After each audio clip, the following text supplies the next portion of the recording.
It's the world's largest outdoor cocktail party this Saturday in Jacksonville. Tonight, we preview the showdown in Jacksonville between the Florida Gators and the Georgia Bulldogs. And we have a special guest, former Florida Gator, TJ McCoy, comes on and joins us here on the In All Kinds Weather Forecast.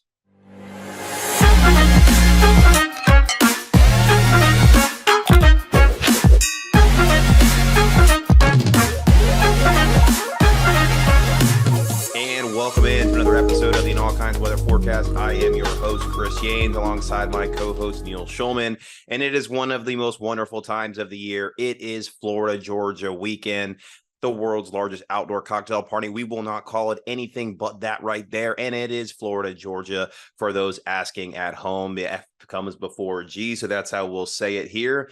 It's an exciting week. The Gators coming off a massive win against South Carolina to put them at 5-2 on the precipice of gaining bowl eligibility in the second year of Billy Napier. But the confidence level seems to be somewhat riding high riding into this matchup. Last 2 years, we could not say that. Florida going in 4-3 both times, coming off tough losses to LSU. The first year, Dan Mullen in doubt of whether he would continue on as head coach. And last year, a major balloon being deflated when the Gators fell at home to LSU on Tom Petty night. This game, the storylines sort of write themselves. The Georgia Bulldogs, the juggernaut, number one team in the country, favored by over 2 touchdowns. Can the Florida Gators put up a fight in Jacksonville? We'll talk about that tonight. Neil, I think it's pretty straightforward. The Gators are going to have to put up a big fight. They're going to have to play their best game on Saturday. They're going to have to play mistake-free to have any sort of semblance of chance. But just overall, how are you feeling heading into this game? And for you, are you at least excited to be going to this game versus maybe the ones of the past 2 years? Well, I think that any conversation about this game has to start with a very, very simple elementary point. It's the Florida Gators and the Georgia Bulldogs for control of the SEC East. That hasn't been the case the last couple of years. By the way, in the final year of the existence of the SEC East. But when the Florida Gators and Georgia Bulldogs go up against each other, you have to think there's something to this game. Beyond just the rivalry, beyond just the fact that it's in a neutral site, beyond just even the amazing job the city of Jacksonville puts on, it makes it feel like a party. But you have to feel like there's something attached to this game. There are expectations. There is weight that comes with this game. The winner takes a massive step forward towards achieving the goal that it lays out every preseason: SEC East, SEC Championship, CFP. Control of the East, and even when this game goes away, a big step forward toward reaching Atlanta as one of those top 2 teams in the mega conference that will be the 16-team SEC. Control of that road will start here in Jacksonville. And the last couple of years, the Gators haven't done their part to really even navigate the outlet roads to get to the, forget about getting to the interstate, forget about getting to the state roads. You can't even navigate the cul-de-sacs. You can't even get through the county roads without stubbing your toe. 3 losses each time getting here. Of course, Florida does have 2 losses. One of them an embarrassing loss to Kentucky. The other one a complete episode of self-destruction against Utah. But if the Gators win this game, you can rest assured that they will be ranked, probably maybe even in the top 15. And even with 2 losses, Utah's looking good. Kentucky is not a terrible opponent. So you can say that all the Gators preseason goals, for as ridiculous as a CFP bro sounds for this team, given where they were a couple weeks ago, that's back on the table. So if nothing else, it's good to know that this game has that weight. It has that meaning attached to it again. And it's not just us simply trying to play spoiler and there's no other fun that can be had from it. We shared on the In All Kinds Weather Twitter account earlier today where the preseason prognosticators put the Gators is 5th in the SEC East. Nobody could have predicted that going into this game, the SEC East would be riding on the line. Florida would have a chance to control its own destiny and win the remainder of their SEC games to claim a spot in the SEC Championship game, in the final SEC Championship game, the final game of where the SEC on CBS will be, which this game on Saturday is, of course. So much, though, going into this game now is that the East is on the line, and Georgia's 24-game regular season winning streak is on the line. The last time, of course, that the Bulldogs fell, the Florida Gators, Dan Mullen wheel routed him to death in Jacksonville, 44-28 in that classic 2020 game. I was there. It was a weird game, a 25% filled capacity stadium in Jacksonville, but one of probably the greatest victory in the Dan Mullen tenure. I think it's safe to say but that's how long it's been since Georgia has lost a regular season game. That's the last time, of course, the Gators beat the Dogs. They've lost 5 of the last 6. Georgia going for 6 of the last 7 of 25 consecutive victories. Big game, though. Like you said, I love this is one of the least amount talked about storylines in college football is the fact that if the Gators go into Jacksonville and beat the Dogs on Saturday, they will be in the driver's seat to go to Atlanta the first Saturday in December. Nobody could have predicted that. Now, of course, we'll talk about the chances of that actually happening tonight, but still an incredible accomplishment. And if the Gators do win on Saturday, it's sort of to the moon now on where this rebuild is. Because right now, we sort of see the rebuild starting to rise slowly but surely. It's getting there. Florida's tracking for 6, 7, maybe 8 wins this season, whether that's in the regular season or in a bowl game. That would be an improvement from last year's 6-7 losing season. That's a good rebuild. But if you beat Georgia on Saturday, all bets are off of recalculating how soon that gets there. It changes the trajectory a lot faster. And that line that isn't so linear in this rebuild starts to become a massive curve in the upward direction. If you were to ask a million Gator fans in July or August, you know nothing about the 2023 season, but I will tell you one thing. The Gators will go to Jacksonville with a chance to control the SEC East. Every single one of them would have taken it. And look, I have been among the harshest critics of Billy Napier in several aspects, not the least of which is the special teams disaster, the 2 offensive line coaches, the need for an offensive coordinator, all that we can get into. But you just have to think about how amazing that is. Florida's got all these problems, and they are still right here.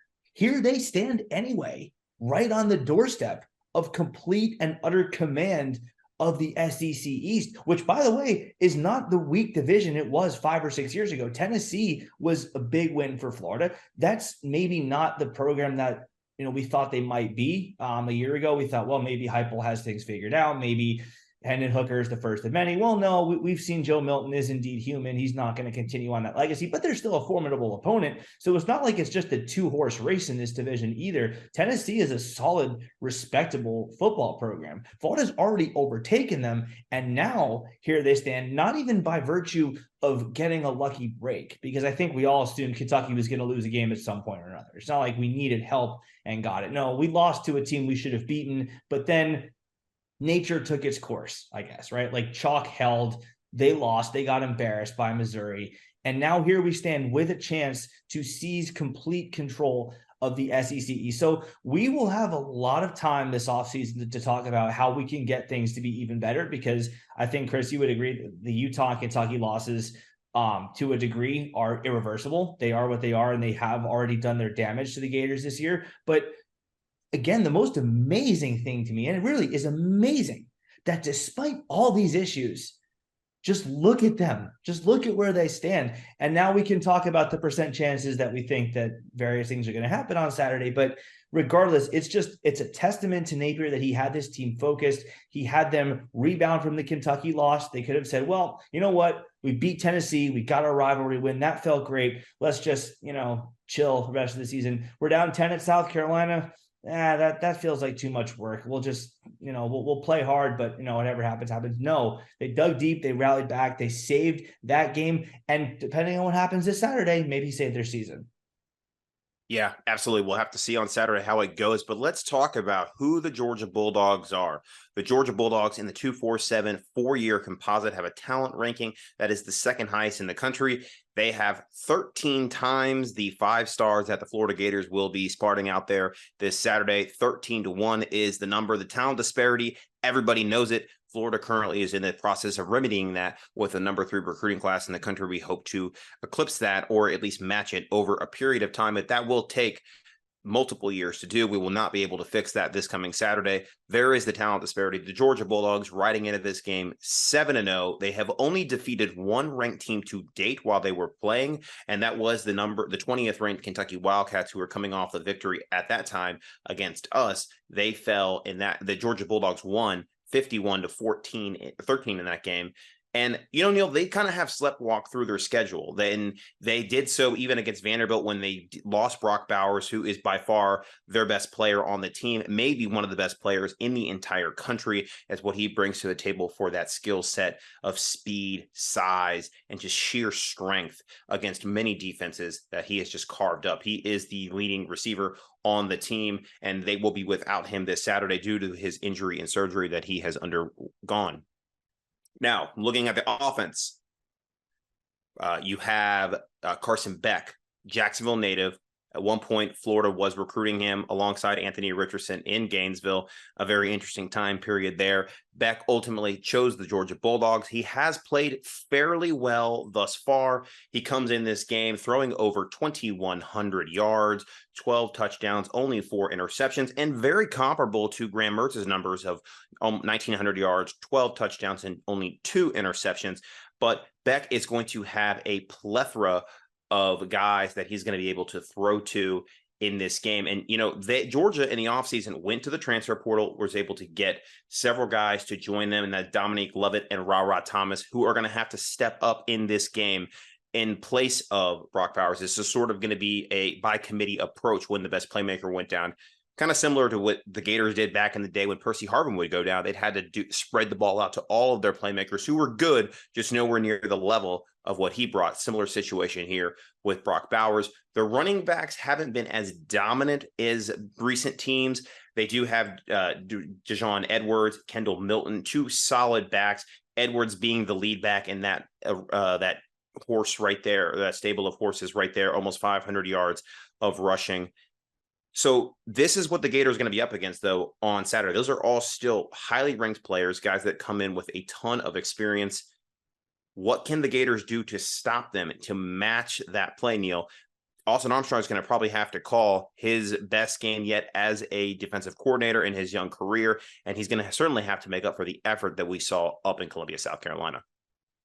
Yeah, and that's the question I've been kind of wondering myself too. What exactly is Florida's defensive strategy going to be? Because if you look at it from a very, very superficial standpoint, you think, well, Georgia has a big play offense, but their big play guy, Brock Bowers, is gone. So now they have to run the ball because, they have all these 5 stars on the offensive line. Kendall Milton and Dejon Edwards are both certainly, maybe they're not Nick Chubb and Todd Gurley, but they're still above average SEC running back. Surely they can do damage if they're given the ball enough time. So that seems to be at first glance what they'll do. But then, you look at Georgia's overall numbers.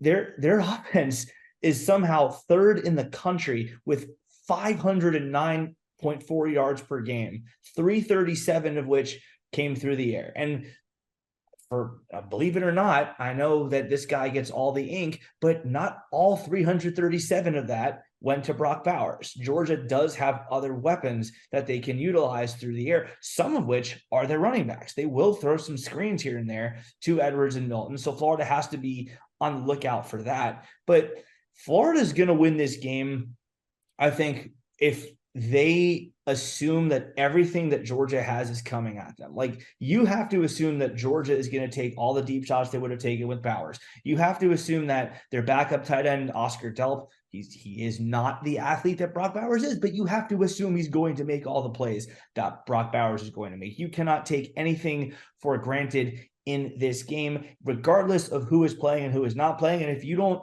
think that there's really that big a difference, just look at what happened with Utah in the first game of the season. Well, Cam Rising isn't playing. We're good. Their quarterback, their best player's out. We're fine. Junior Tafuna is out. Their leading tackler on defense is out. We'll be fine. We'll be good. It's their 3rd string QB, right? Their backup QB is hurt too. Well, we lost by 2 touchdowns. So Florida is going to have success on defense, and conversely, they're going to win this game if they don't really change anything up from a scheme standpoint. You're still going to have to be gap sound. You're still going to have to wrap up when you get guys one-on-one in space, you're still going to have to somehow figure out a way to apply more pressure on Carson Beck than you've applied to any quarterback you've faced so far this year. And you're going to have to make plays when the ball's in the air and one-on-one. Jalen Kimber did not have a great game. That's being very, very kind to him 2 weeks ago at South Carolina. Those jump balls that just get lobbed up there, they cannot come down in the hands of any guys in white jerseys. Georgia's wearing white, Florida's wearing blue. They cannot come down in the hands of Georgia defenders. Either knock it down, pick it off, whatever. You can't get burned for these 50-plus yard gains. So scheme-wise, again, I don't think it's anything that different. I just think the Florida players are going to have to show up kind of with the attitude that Kentucky showed up with against Florida, in that, hey, we're maybe disrespected. We're not expected to win this game, but we're going to go punch everyone in the mouth and we're going to prove a point here. So, I mean, and it's time they do, because you just got bullied by this team back-to-back years. So I don't really know that there's anything scheme-wise that we can really point to and say that's going to make a difference for Florida. And maybe you can expect an extra corner blitz here and there if Florida's having trouble getting home with their pass rush. But I mean, beyond that, I think what you saw from Austin Armstrong in the first 7 games is what you're going to get. He certainly is going to have to step it up. And, Kirby Smart's very familiar with Austin Armstrong. As many may know, Austin Armstrong worked for Kirby Smart before he went to Southern Miss and then was hired by Nick Saban in Alabama. He's very familiar with his simulated pressure scheme, and that defensive scheme has resulted in some very good games. It's also, as you mentioned, resulted in a lot of big plays given up, and there was a lot of explosive plays given up against South Carolina. Fortunately, it was not fatal, but against a team like Georgia, it absolutely will be fatal, because on the other side, Georgia's defense is going to be able to match pound for pound against our offense, which we'll get to in a second. But Austin Armstrong, I think, you don't obviously want to play scared. You don't want to play to not lose the game. You got to go play to win the game. But Austin Armstrong is going to have to definitely devise a scheme where he is able, I believe, to force Carson Beck to go win this game through the air. It's a line of scrimmage league. It's a line of scrimmage game. And you got to think Kirby Smart rolled the tape on, looked at that Kentucky game and said, listen, if they're able to get 9 yards a pop against this defense, I don't see why I can't do that against them myself. That's what I'm saying, Chris. You that's not really a difference of calling a different game. That's just your players have to want it. Like, Princely was the poster child for this because of the Utah game, but where he doesn't show up in the stat sheet after talking a big game before the game starts. Like, we have to have guys that go out there and just dominate their opponents. You have to shoot off the line of scrimmage with fire. You can't just, go through the motions and take plays off here and there. And that's not calling any individual out. That's just looking at the tape and saying, okay, you haven't gotten to the quarterback this year. You haven't gotten home. All of you as a unit, as a defense, you just haven't done this. So again, I'm not so sure Armstrong is going to try to apply more pressure and put his corners in one-on-one coverage, because Carson Beck has shown that he can eat defensive backs alive. So I'd be hesitant to try anything drastically different. When you say we're going to have to get home, we're going to have to get pressure, and we're going to have to force him into mistakes. We posed the question on our Twitter account this week. Scale of 1 to 10, 1 being no shot, 10 being absolutely the upset happens. We had most of our fans say between that 3 and that 5 mark, as we mentioned with Mark Ryan the other night. Go back and listen to that show if you haven't already. But the common theme for the upset to happen amongst that mean between that 3 and 5, many believe Florida's going to have to be +2 in the turnover margin. That is one of the keys to the game, getting turnovers. And the only time we have forced turnovers this year is when we got to the quarterback. You think about that big interception that Devin Moore was able to get on Joe Milton in the Tennessee game to really get that separation early on, build that 26-7 insurmountable lead for Florida in that game. That's the kind of pressure we're going to have to get to with Beck. And look, Georgia's offensive line, the best at not giving up sacks in the entire country. Florida struggling to get to the quarterback. They've got a good pass rush rate and a win rate. It just hasn't resulted in the ability to get to the quarterback and actually ultimately get the sack. So that is something we're going to be looking for in this matchup here. Now, flipping to the other side, we look at Florida's offense, who had a coming out party against South Carolina. Graham Mertz, a career high 423 yards. He now, as I mentioned, sits on the precipice of almost breaking the 2,000-yard mark. Many believe he was not going to have an opportunity to do that this year at Florida. We were going to be a very run-based team. we have been a run-based team, but I don't think to the degree many expected to this point in the season. The offense has continued to be explosive through the air. And that, of course, is with the help of Ricky Pearsall, who is well on his way to being the first 1,000-yard receiver since Taylor Jacobs last did it in 2002. What a blast from the past there. And, of course, the emergence of true freshman Eugene Trey Wilson, who ever since he's been healthy and back in the lineup, explosive things with his offense. The playbook has opened up as a result of that, and he is going to have to be a game changer in this game if the Gators are going to be able to move the ball against this vaunted Georgia defense. Neil, what are you looking for out of the offense versus Georgia's defense here, who has played great this year? They have not given up a lot of points, 20 being the most to any team. That was Auburn and Vanderbilt. Florida's going to have to score more than 20 points in all likelihood to win this game. How are they going to be able to do that? Well, I mean, you touched on it a few minutes ago, and we were talking about the other side of the ball. It's a line of scrimmage league, and Florida's offensive line is going to have to continue the steps that I think it started to take against South Carolina. They did allow 4 sacks on Graham Mertz. They did allow, I think, 25 or so pressures, but when they had to, when they absolutely needed to, they did stand tall, and they did give him time to cut apart the South Carolina defense in the end. So I think that you have to build on that second half of the fourth quarter and just keep moving forward and, Chris, not get embarrassed, frankly, because I don't know how else to put it.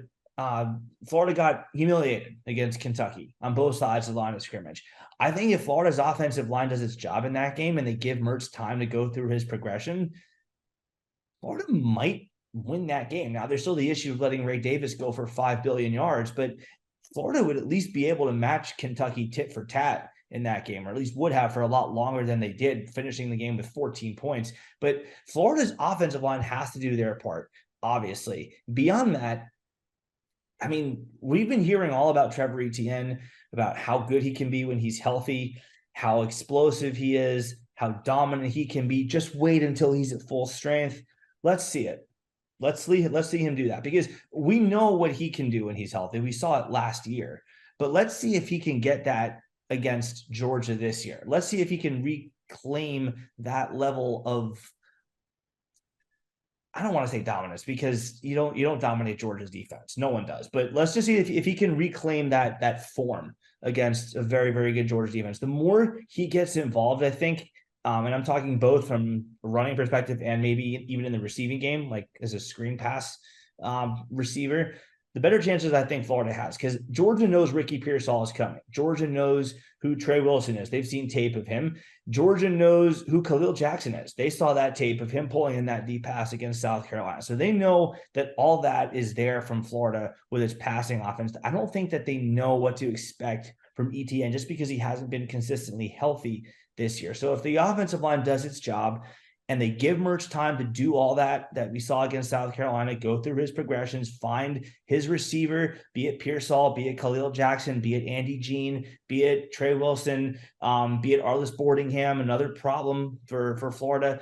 The more that I think Florida has a chance, I think if you give Etienne the ball in space, that could make the difference between hanging with Georgia and maybe pulling the upset. It's a great point on the injury front, because Florida's definitely going to get a shot in the arm with not just Etienne being fully healthy. He certainly did not look healthy at times in that South Carolina game, ducking out of bounds instead of taking on contact. Kingsley Ugugon coming back in this game too. As of this recording, the depth chart was released. He will be ready to go this Saturday. According to it, that is a huge boost for this team. He's the captain, the leader of the anchor of that offensive line, and Florida needs him to be fully healthy and ready to go against that interior of the Georgia defensive line there. Big help there in the run game, especially. So getting Etienne healthy, getting Kingsley healthy, getting everybody really healthy for this game outside of probably Caleb Douglas. Caleb Douglas is entering that fourth week now of that 4 to 6 recovery timeline. Do not expect him back probably till mid to late November in the year, but it's good to see that we are getting healthy. We've been able to recover. One of the conversations, if any of those Florida Victorious members out there were on the listening to that episode with everybody there between Graham and Trey and Taraja Mitchell, the common theme they all said was bye week is meant for recovery. And they hopefully have done that, and they're going to need it as they're going to take their lumps in this game. Certainly, it will be physical at the point of attack. But I agree. The offense is going to have to run the football if they're going to have any success. I think anywhere between that 125 to 150 mark to be able to take some pressure off of Mertz, because when he drops back to pass, the line has not proven they can protect him at all times. He's taken some massive shots. He took a massive shot at the game-winning touchdown play against South Carolina. I expect that Georgia's going to be able to get there at times, just given the situation and what's going on with him. But you're going to have to take some pressure off of him, and the way to do that is to have an effective run game at the point of attack. Let's get 7 going. Let's get 2 going. Thunder and lightning. And I agree. Etienne out of the backfield as a pass catcher, much more effective than with Montrell. Montrell has struggled with some drops this year in the passing game, but has been a very effective runner. So we're going to need both there to have that 1-2 punch in this game. And, I think the other thing too, in a game like this, where you kind of just have to let it rip, what are some of the play calls, right? Billy Napier is going to devise in his game plan this week in practice and execute hopefully on Saturday. Or we've seen some more creativity in the playbook the last couple of games. We saw the flea flicker pass, the double reverse pass rather, against Vanderbilt. Then a week later, we saw a lot more downfield passing attack, long balls in the air for Florida. Are we going to see that again against Georgia? Whether that's through the play action. Florida's very effective with that on first down. Florida's one of the most effective teams on first down. It's where they struggle, though, is later in that third down conversion. Florida, one of the worst teams in college football in third down conversion rate. Georgia, top 10. The matchups in this game do not help Florida on both points, as we mentioned, with Georgia's offensive line versus us getting home and getting those sacks. And in this situation, third down defense versus third down offense. Both strikes against Florida in those categories. But, I think in a game like this, a rivalry game, a lot riding on the line, there's intangibles that have to be said and X factors that have to be talked about. And right now, the Gators are humming. They have some momentum going into this game. They're feeling good about themselves after that victory over South Carolina. And they have nothing to lose. They're playing with house money in this game. And Billy Napier has an opportunity to make a statement in this game and show that Florida is on their way back to being a competitor and a contender in the Southeastern Conference year in and year out. It just feels good to say that like that last sentence, Florida Gators being a contender in the Southeastern Conference. And again, like we said at the top of the show, they're coming to Jacksonville with all that still on the table, and that feels really, really good. The other point I will make out, or I will make about Florida, is it's kind of difficult to make out exactly what Billy Napier is as a play caller, just because, again, you don't know exactly what he would do if the offensive line was elite, like you would expect it to be with 2 offensive line coaches, frankly. But I feel like we have enough data to know that he is going to try to punish Georgia by stretching the field sideways and up the middle between the tackle boxes. Like, I don't think that there's anything that he won't try. I mean, we know all that pre-snap motion he does before every snap, like that stuff that makes us all dizzy. But I do have a feeling that he's going to try something that we haven't seen yet. Like we saw against Vandy, the double pass obviously didn't work. Khalil Jackson probably has to either tuck it and run or just throw it away. But we have seen, for all the issues, for all the bones that we have to pick with him as a play caller, we have seen dashes of creativity here and there. So that makes me wonder if that opens the door for something that Georgia hasn't seen yet. Maybe, I don't think it's likely, but for example, maybe he's chosen the bye week to install some tempo. Maybe Florida will have that in its arsenal, that they will be able to run to the line and peel off another play before Georgia knows it's coming, because they haven't seen that all year from Florida on tape. So that's an example of something that could be coming. Maybe we'll see more Wildcat. I mean, maybe they've been working on a specific package with Montrell Johnson or Trevor Etienne. They have maybe 3 or 4 plays like a tight end leak, kind of like we saw with Boardingham on the touchdown pass against Charlotte, although that wasn't on a Wildcat. But I mean, that kind of route where it's just a simple out route, maybe 3 or 4 yards down the field, turns toward the sideline, running back runs that way and tosses it to him when no one expects it, like we saw in the 2-point conversion against South Carolina. Maybe that'll be more of a feature. Maybe there will be some more routes attached to that. So I think that if you're going to talk about what you can expect from the offense, maybe that's not something to expect, but maybe that's a key to the offense. Maybe that's an X factor for the Florida Gator offense. If there is something that has not been put on tape by this Florida offense that Florida rolls out against Georgia and they hit on it and it's successful, I think that, again, is another thing that could make the difference between hanging with Georgia and potentially pulling the shocker. Yeah, and I think for this game, Napier's going to have, like you said, he's going to have to show something that Kirby has never seen before. Because you bet Kirby's gone through all the tape already, South Carolina, Vanderbilt, and the games before that, and what was successful with Billy Napier. And Kirby Smart is an established head coach and an elite defensive coordinator. And also, let's not forget Will Muschamp, Glenn Schumann, also defense, just masterminds on the defensive side of the ball. They're going to be ready to go for this game. So it's going to be very interesting to see what they do to be able to devise yards in this game and hit some explosive plays down the field. Now, all bets are off. This game, if this is a game in the fourth quarter, it could be very interesting. Florida has to, I think the biggest key is make sure that they get off to a strong start, just like they did on the road against South Carolina. And they have to be in this game going into halftime. They can't let this thing blow away like it did 2 years ago when we were only down 3-0. And then all of a sudden you look up and it's 24-0. Like that cannot happen in this game. Florida or last year. Or in last year. Where they did claw their way back into the game, but it was just too late. And the one thing I'll mention too that we probably haven't seen a lot of is that RPO, that run pass option. Very effective last year with Anthony Richardson. That's when he was able to throw that deep ball down the seam to Xavier Henderson. And there was another RPO where he missed that could have potentially tied the game. They'll drive later. That game also got very interesting in the third quarter when nobody really expected it. That's why I think I have a lot more hope for this team here, because I think that last year when they didn't have as much to play for, they just weren't ready to get up for it. This year, there's a lot more to play for.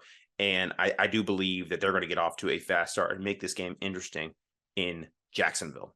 And now we want to welcome in a special guest to the In All Kinds Weather Forecast. Former Florida offensive lineman TJ McCoy joins us today.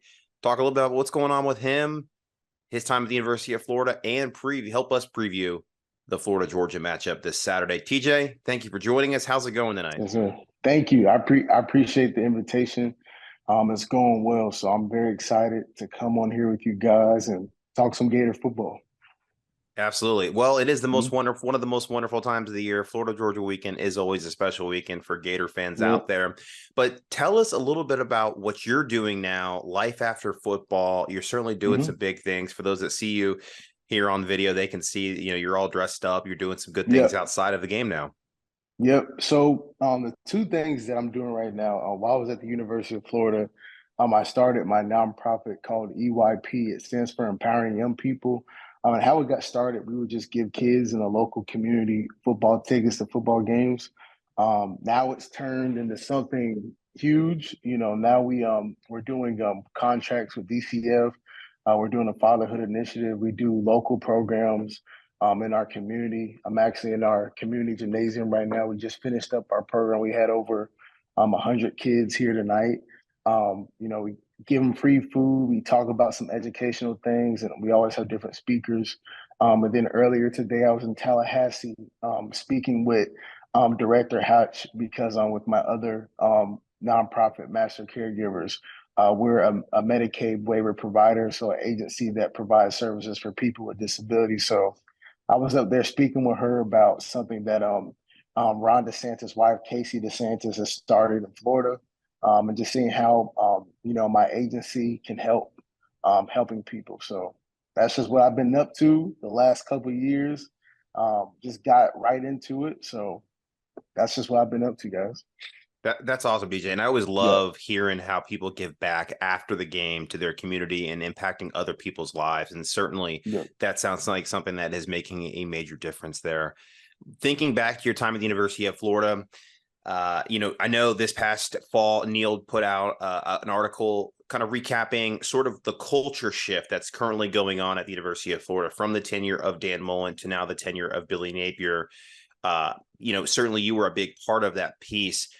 You kind of getting into the culture shift, like Gator fans, that's one of our themes we've been talking about and this year with the podcast and with our brand is the shift that's taking place. Give Gator fans just the night and day difference between the tenure before and now the one with Billy Napier. Well, I went up to practice earlier this year. I just love the energy that they had even this year and last year. I just love the energy. It's all about, the team. Um, love anything I said. I know we talking about the article, but I want to first and foremost say that I respect Dan Mullen as an offensive mind. He obviously brought a championship, to the Gators, under Urban Meyer. So I want to give him his respect. But just, his time at the program, it wasn't a lot of, leadership. He was more like a guy that just wanted to focus on the X and O's and, that's his thing. But the team now, Coach Napier is about everybody, doing the right things. He's about recruiting. That's a big thing that I see. With him, he's always working hard, making sure that we're getting the top recruits to the University of Florida. And another thing that I really like is that he cares and he wants to make sure that the players that are on the team care. That's the biggest thing that I see, just the attitude of the football team. A win this year that I really, I'm just going to be honest, was just shocked because obviously we had a slow start to the year, was the Tennessee win. And that's how you know that you're building a culture. That was a big win for him. There's a big win for the Gators. And you can just tell that everything that he's been doing, everything that he's been preaching, it's going well and it's going into fruition. So it's night and day. And even, some of the players that I know there, they're like, man, that word with Coach Mullen, they're like, man, I love this guy. He's very intense. He's very about the team. And I'm excited to see Florida and Georgia play because I think we're going to have an upset. Oh, he's giving away the ending. That's some news there. Okay. Yep. We might have to hold you to that towards the end of our pod. Yep. But so, yeah, I mean, one of the main things that I really wanted to get, well, all right, I'll back up. First, initially the piece did not have an agenda. It started as casually as me going up to some players I'm friendly with and going, yeah, so hey, how's it going? How's the program? What's it like? And there was just a theme that kept coming back to my ears that it's just so much more genuine now. Coach Napier, right, about people, he's about relationships. Dan Mullen, not that he's anti that, but it's just not tops on his priority list. So it just made me feel like there's something to this when all these guys who, it's a new team. Like Napier brought in a lot of transfers, a lot of true freshmen.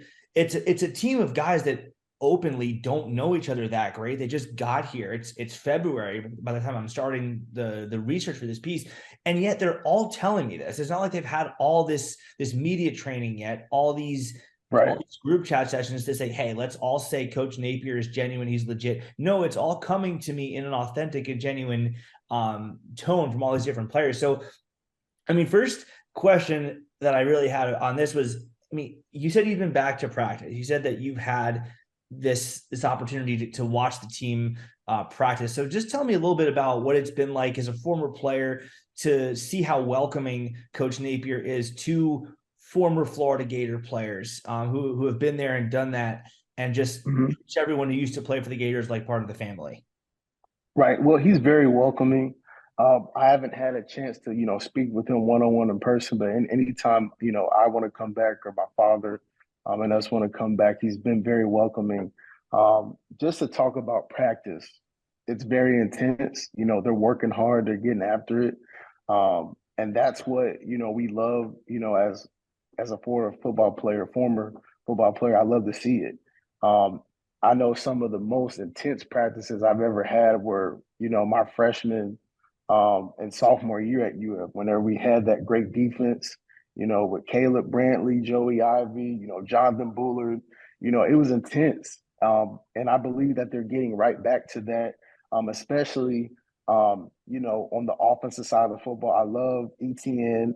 I love Montrell Johnson. And I love Graham Mertz. I love what they're doing. He's playing with a lot of swagger.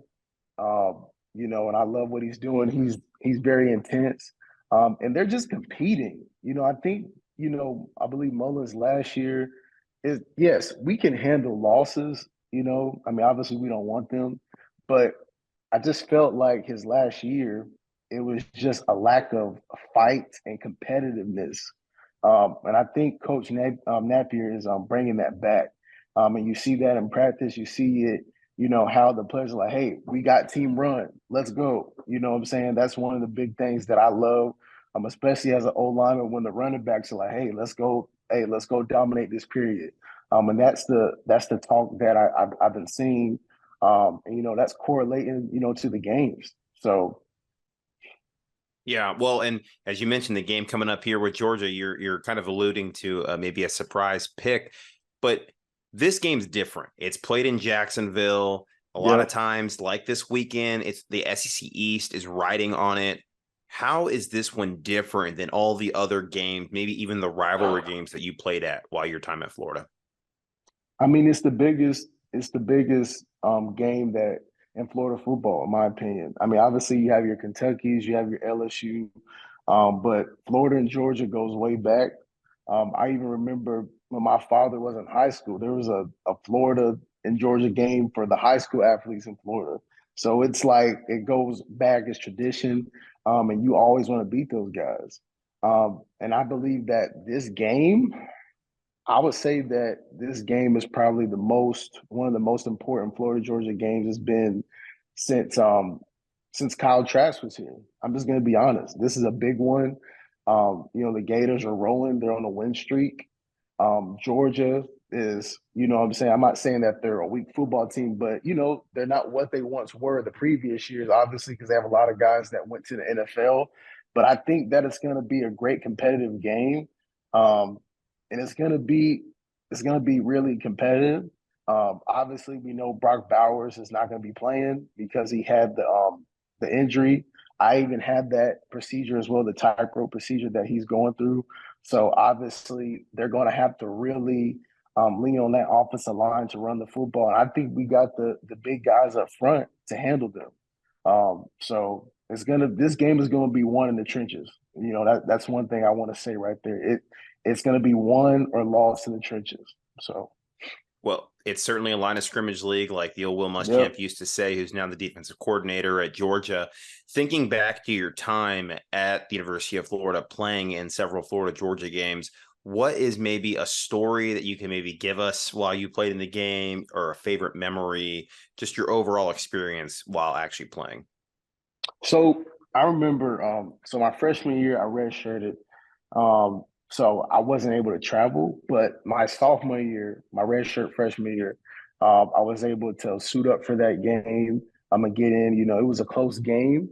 It was a weird game too. It started off all rainy, and then it got sunny at like midway, and then like we were fighting with Georgia, back and forth, and then once it got sunny, we just started raining it on them.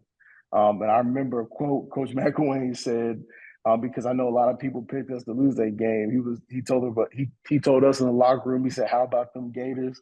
And then he went to the media, and then he was just like, "How about them Gators?"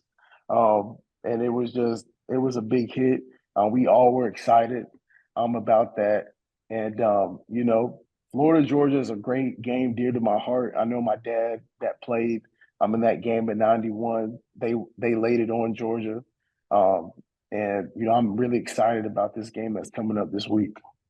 Yeah, well, certainly when your dad was there in the early 90s, that's when Spurrier made it a priority to beat the Dogs, Yep. repeatedly because of his experience losing when he was there in the 60s. And, Florida between the year 1990 and 2011 only lost a handful of times. And, certainly I think Georgia in the last decade has probably taken over the rivalry. They've won 5 of the last 6. They're going for 6 of 7 this weekend. But certainly this is a chance to turn that page, to make a statement that even if, let's say, I'm not saying there's any moral victories in losing, but if you can at least make a statement by hanging with the number one team in the country for 4 quarters, it shows that the number 3 recruiting class coming in behind next year with DJ Lagway and all the other stars that are coming from high school, that we are on the come up. We are going to be competing with this team, going toe for toe to play for SEC championships for years to come. So certainly I think that's one of the biggest stories. And I think back then in that year in 2016, that was a game that ultimately decided and allowed the Gators to get to Atlanta in 2016 to play for an SEC championship game. Yes, no, most definitely. I believe that. Even like I said, this is a really important game. I don't want to allude to, I know I probably already alluded to it, but if, Florida wins this game and they get on a win streak, they can possibly, because they only have one out of conference loss and one SEC loss. If they beat Georgia, they can possibly be in the SEC championship. If Georgia takes a loss to, Missouri's really good. Georgia still has a tough schedule for the rest of the year. So just want to tell Gator fans out there that, hey, it's still a possible chance we can be in the championship. But, obviously that's why we got to play the game. I'm picking them for the upset. And I think that this would be a huge, unbelievably huge statement win for Coach Napier in his tenure at Florida. Well, just to your point there, TJ, we talked about this a little bit before you got on, but mathematically speaking, the Gators do control their own destiny to the SEC East. Yep. They win out, they're going to Atlanta. Obviously, a lot easier said than done, but if Florida beats Georgia, Florida beats Arkansas, Florida beats LSU, and Florida beats Missouri, there's no ifs, ands, or buts. The Florida Gators will be in Atlanta representing the East for the SEC title. Again, obviously, much easier said than done, but the mathematics are there for Florida. Right. So before we get to the game, kind of keys and predictions, just really quick, talk about what you have liked from this team and then maybe some things they need to work on before the end of the season for it to be deemed a successful year. So the thing I really like about this team, obviously, is that, they're competing. I'm gonna be flat out honest. I was watching that South Carolina game. I'm like, dang, we're gonna lose this game. But like I said, that this team doesn't quit. And that's the thing that I'm seeing, that even, quite frankly, when I was there, sometimes if we got down, we weren't able to come out. But last week not last week, 2 weeks ago with South Carolina, that was a huge statement win to come from behind and win in the fourth quarter. That's absolutely amazing. So the thing that I like about this team is their resiliency. I love the running game. I love the Travis Etienne and Montrell Johnson combo. And then I also love what Graham Mercer's doing. Defense, they're still doing, they're still working on. I know they have a new coordinator this year, but I just love their competitive fire. I know a lot of people have been talking about the offense, how Coach Napier needs to get better with play calling and things of that nature. That's just part of the game, but I do enjoy his offense. Maybe if he wants to bring somebody in there to take care of it, he could. But I do like the scheme. Maybe something that I would do. I'm just speaking football right now. Is that I would tell like quarterbacks, hey, take those easy throws. That was something that even like last year, when I was watching, I can't believe I forgot his name. He's playing for the Colts right now, Anthony Richardson. I'm sorry. Yeah, yes, that's all good. That was something. That's something that I noticed last year was like, they're always trying to take those shots. And I don't know if that's something that he's telling them to do or if that's something that the quarterback is wanting to do. But just even watching the game and watching everything play out with the formation, I'm like, hey, you have you have a running back in the flat, everybody's running man coverage going down the field. Just throw it to him and get 10 easy yards.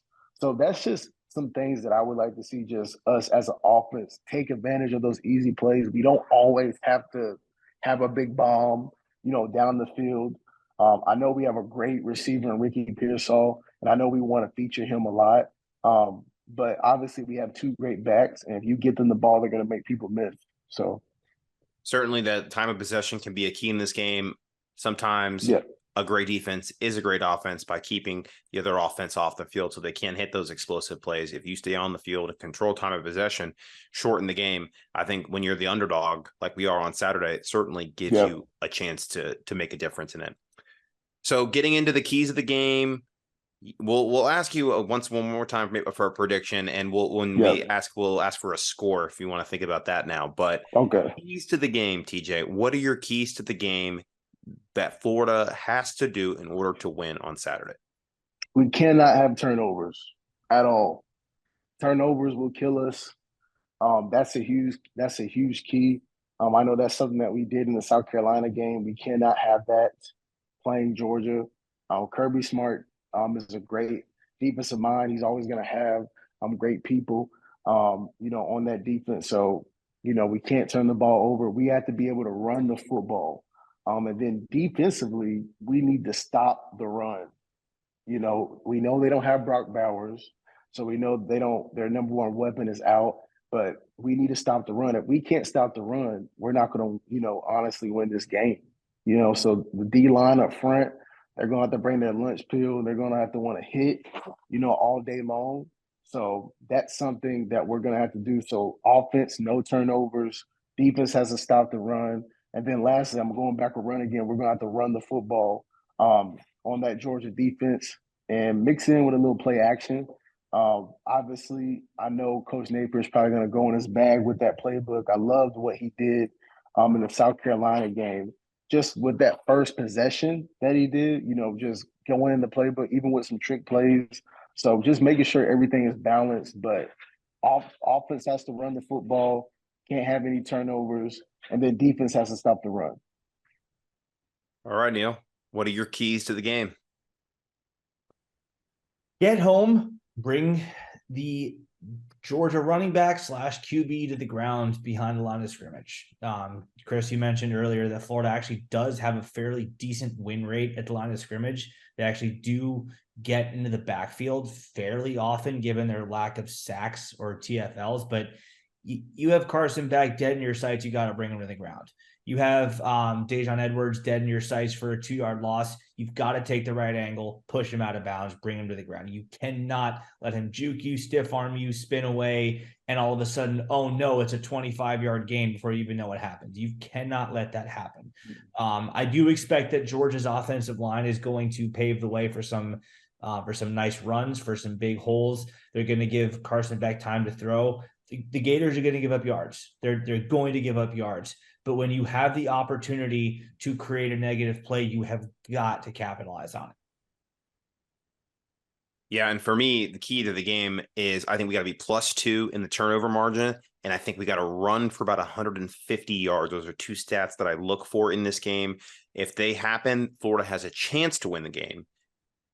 The other thing is time of possession. Florida has to be able to convert third downs. Florida is one of the worst teams in college football at it. Georgia, as I mentioned earlier, one of the best at stopping third downs from being converted. Florida has to flip that script on Saturday in order for us to have a chance, once again, to win the game. So with that said, it's prediction time. TJ, give us a % chance that the Gators have to win the game on Saturday, and please give us your score prediction. I'm going to say they have a 60% chance of winning. I know everybody's about what? But I really believe they have a 60% chance of winning. Me and my dad were talking about this today. He believes, and I also believe as well, that these wins that they're building back up, they're coming in this game very confident. Obviously, the thing how they won the last game is like they're like, man, we were down and we came back. Imagine if we eliminate those mistakes and play a clean game, we can probably really not have to fight to come back. So I think they have a 60% chance of winning this game. I think it's going to be a close game. It's going to be 27-20. That's my prediction. Gators on top. All right. It's touchdown victory for the Gators. Neil, % chance to win and your score prediction. I'm going to go with about a 25% chance for Florida. Georgia does have an embarrassment of riches. Their entire 2 deep is just littered with 5 stars. So I mean, right off the bat, you have to look at this saying Florida's going to have less than a 50% chance. No offense, TJ, you're riding the No, it's okay. wave. You're riding the optimism, and I like it, and I truly like it, and I hope the players have that same attitude. But just looking at this from a more, shall we say, analytical. It's an analytical approach. I like that. Right. We'll go with that. We'll go with that. I understand. TJ, we have a motto on this podcast. It's keep it respectful, but keep it real. And I think that's what Neil prides himself on in these predictions. Right. Exactly. I'm not offended. I totally understand where you're coming from. I'm just coming from a player's perspective that's just watching how they've been playing this year. Obviously, I was disappointed, the first game of the season with Utah. I'm in that Kentucky game because I didn't see consistency. But that Tennessee win got me very confident. Seeing how they played them, and then also them putting up back-to-back wins.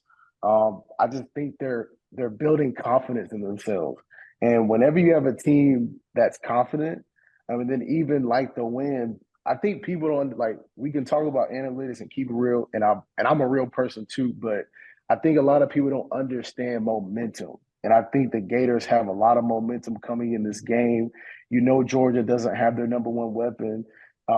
That's why I'm picking the upset because, they show man, we had a comeback victory. And I know Coach Napier is man, guys, we had this great away victory. And we came back and won in the fourth quarter. We made mistakes throughout the ball game. If we clean this stuff up and play a clean game, and defense does a good job. Defense was honestly, in the South Carolina game that, they didn't play their best game. But if defense can play a good game and offense can score, you can see an upset. So I'm with you with the analytics. Hey, it's a 25% chance. I'm sure the people that are betting this week, if they pick the upset, they're gonna win some money if the Gators win. I'm sure they're gonna bet on them as well. But that's what I'm hoping for. No, I mean, of course, we obviously have great respect for your insight and your perspective. That's why we have you on here. But I will say this: if you're Florida, yes, I agree with you. Momentum is real. If you're Florida, you have to assume that if you're going to win this game, you're going to have to beat Georgia at their very best. Yes, Brock Bowers is a tremendous player. No, Oscar Delp is not Brock Bowers. To me, if I'm Florida, that doesn't matter the slightest bit. You are going to have to play every bit as perfect of a game as you would have to play if Brock Bowers was fully healthy and playing. Bowers 100%. I agree. So that's what I'm saying. Bowers being out doesn't mean, okay, now we have a 5% margin for error. We can play 95% our best game and still win. No, because again, Georgia's roster is littered with 5 stars up and down, too deep. And Georgia, the other thing is Georgia hasn't played well this year, at all.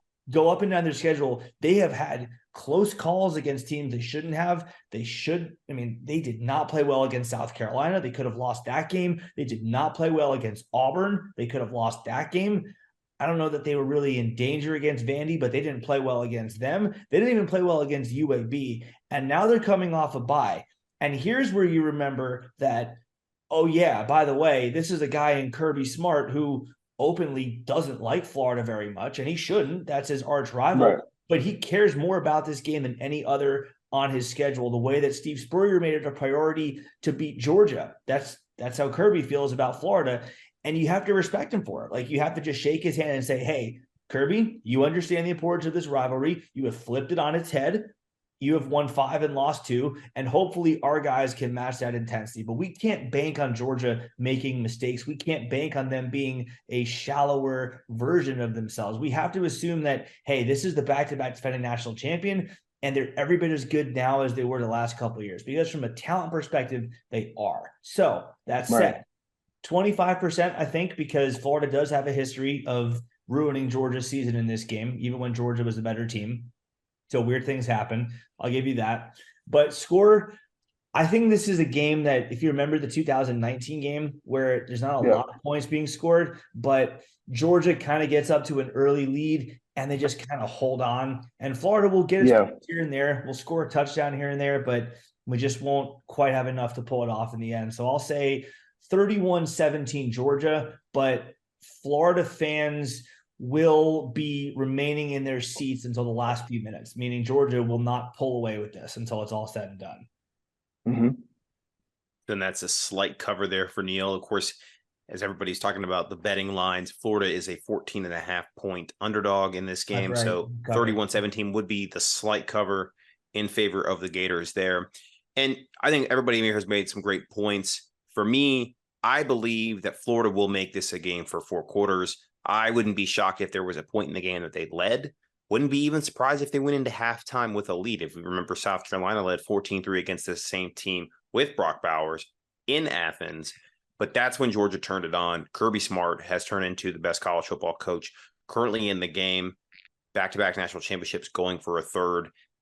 I could imagine in a situation like that, he's going to have his team riled up in the locker room to come out in the second half and play an impressive second half, and how the Gators respond. I think that the Gators put up a great fight, and I'm going to give them a 35% chance to win this game. This is both Neil and I, when this season started, TJ, we basically gave Florida less than 20% chance to win this game. So both of our percentages have gone up a decent amount since the beginning of the season. And for those that may or may not have listened already to Dustin's model podcast, his model gives the Gators a 27% chance to win the game. So there are some analytics out there that are putting in that the Gators have a higher chance to win. But I think the Gators do fall on Saturday. I think they put up a good fight, and I'm going to go by a score of 31-20. I think this is a close game all the way through. I think it's a 1-score game going into the fourth quarter. I just think it's a situation where it's just not our time yet, but our time is coming.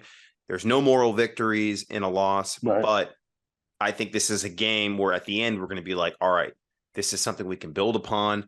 Let's go home next week. Let's get that 6th win for the blackout game against Arkansas. And then let's move forward and maybe try to pick off a win against a Missouri, an LSU, or a Florida State at home to finish the season to get that 7-8 win mark, where Gator fans, I think, would be very happy with that, considering where we've come within a year. TJ, Yes. 2 real quick things before we let you go. 2 hot button issues. I mean, the one that Gator fans are always talking about, the black jerseys. You gotta get your thoughts on those. Are you for them? Are you against them? Where do you stand on that? I mean, as a player, I'm always for new uniform combinations. I remember we did the swamp. It was like the green and swamp uniforms. I like those. So I'm for the black uniforms. I mean, I know everybody not be for them, but I mean, I think it's good for recruiting. You know, obviously the kids are different today. They want variety. I know that was another thing that if you look at, you know, Coach Prime in Colorado, they have variety of different uniforms, and that's just something that kids care about. As a player, I mean, I like it, but it's not like a main priority. But I know this generation is different. But I do like how it looks. You know, so I like the black uniforms. And second, the talk every year about this game, before, during, after the game, and even in February and July, where is the Florida-Georgia game going to be played? Because the Jaguars are going to renovate their stadium. There's talk about it going to home and home. There's talk about Atlanta. You've played in this game. You've only played in it in the one location in Jacksonville. But as a former player, where do you think this game belongs? And where do you think it's ultimately going to wind up being played in the future? Well, it's tradition. It's tradition to play it in Jacksonville. It's at that Florida Georgia line. So I believe the game belongs in Jacksonville. You know, if we're gonna think about it on, you know, a school level, I mean, obviously it would be nice business to have it at, you know, in Gainesville and to have one in Athens. But I do believe the game belongs in Jacksonville. It's always been there. It's always been a great environment. It's split down the middle, half and half. So I believe it belongs in Jacksonville, and I hope it remains to stay in Jacksonville. Obviously, we can't control that. But, you know, in the future, if it does end up being played in different places, I mean, you know, I'm sure, you know, CBS, whether it's going to be on CBS or ESPN, you know, the contracts would be nice and lucrative. And I'm sure the stadiums would benefit either way. So. Oh, yeah. And I forgot one last question. What is the Chris and I were debating this earlier. What is the official name of this game? What do you call this game? I call it Gators beat up on dogs. That's what I call it. Or I Gators think eat dogs. the other name I think he's referring to is the world's largest outdoor cocktail party. Oh yeah, At Florida, Georgia. Florida always comes before Georgia. yeah, That the vaunted debate. I mean, alphabetically F before G, so that's where it yep, Georgia belongs. fans don't know how to read yep, in their defense. Well, there's also some top public education institution in the country, the University of Florida, right now. So yep. we'll be the judge of I that. But apologize about that. My dad gave me that. He said, I said, Dad, what are y'all? He said, in 91, I said, what did y'all call it? He said, we call it Gators eating dogs. He said, because he always brings it back to nature. He said, because if a dog walked up on the gator, it'd be ate up.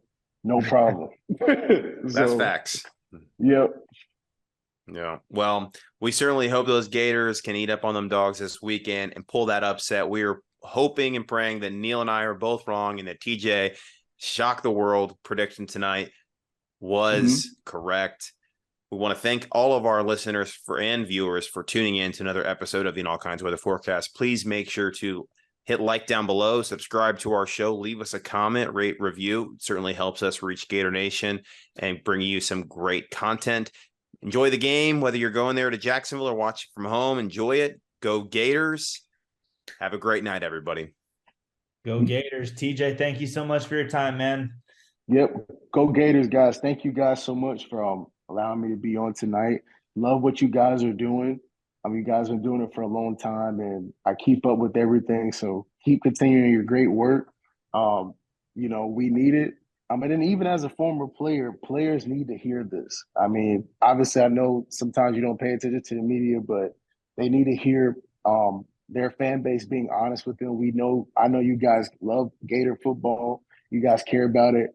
But even as a player, I know I used to listen to some of the things, the media say, our media specifically, because I care about our fans and we want to make sure that we make all our fans happy. But I'm hoping that they hear this and they're like, hey, man, we need to come in there pissed off, play hard, and shock the world. So I will be the happiest guy in the world if my prediction is wrong. In fact, I'll tell you what, if Florida beats Georgia, I will jump into the St. John River. Well, that is a good way. That's a good way to end it. So thank you all again for tuning in. Go Gators, beat the dogs. Yes, sir.